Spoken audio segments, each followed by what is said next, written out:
ইচ্ছাধারী নাগ নাগিন, এই কথাটা আমরা অনেকবার শুনেছি, কিন্তু আপনারা কি কখনো ভেবে দেখেছেন এদের সত্যি অস্তিত্ব আছে কিনা? এই নাগ নাগিনকে নিয়ে বিভিন্ন কাহিনী প্রচলিত রয়েছে। এদেরকে নিয়ে তৈরি হয়েছে একাধিক সিরিয়াল এবং সিনেমা। কিন্তু এই পৃথিবীতে সত্যি কি এরা বাস করে? আজ আমি আপনাদের এমনই এক ইচ্ছাধারী নাগের কথা বলবো। শুনতে অস্বাভাবিক হলেও এই ঘটনা নিজের চোখে দেখেছেন এক ব্যক্তি। পাতাল ঘরের নতুন একটা ভিডিওতে আপনাদের সকলকে স্বাগত জানাই। আজ আপনারা জানবেন এক ইচ্ছাধারী নাগ নাগিনের এক অলৌকিক কাহিনী। রাজস্থানের জয়পুর থেকে 70 কিলোমিটার দূরে অবস্থিত একটি গ্রাম। এখানেই ঘটেছে এক অলৌকিক ঘটনা।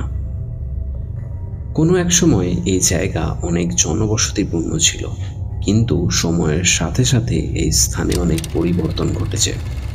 বহু মানুষ শহরের দিকে চলে গেছে। এই গ্রামে একটা কুয়ো ছিল, যা বর্তমানে মাটিতে ভর্তি। এই কুয়োর কাছে এক ইচ্ছাধারী নাগ বসবাস করত, যে মানুষের ভাষায় কথা বলতে পারত। হ্যাঁ, ঠিকই শুনেছেন। এই ব্যক্তি এই নাগকে নিজের চোখে দেখার জন্য 10 দিন জঙ্গলে কাটিয়েছিলেন। নাগপঞ্চমীর দিন নাগ দেবতার পুজো করতে দুধ নিয়ে গিয়েছিলেন। সেই দুধ মন্দিরের পূজারীর হাতে তুলে দিয়েছিলেন, কিন্তু সেই পূজারী দুধকে নাগ দেবতার কাছে অর্পণ না করে নিজের কাজে ব্যবহার করেছিলেন, যে কারণে দুধ শেষ হয়ে যায়।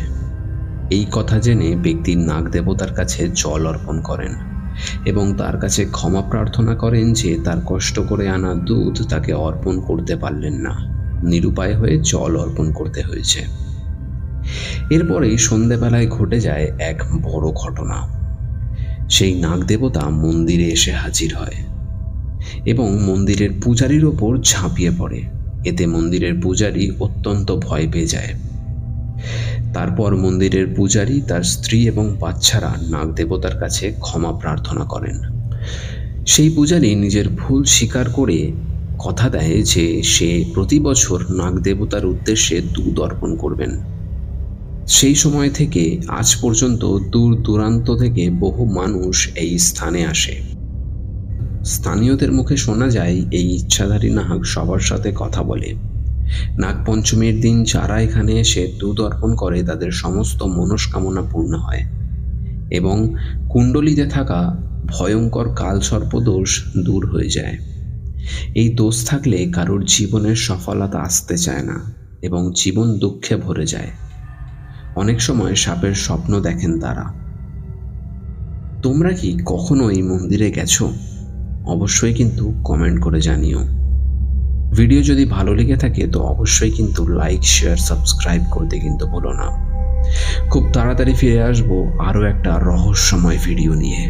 ততক্ষণ ভালো থাকো, সুস্থ থাকো এবং আমাদের সঙ্গে থাকো। দেখা হবে পরবর্তী ভিডিওতে।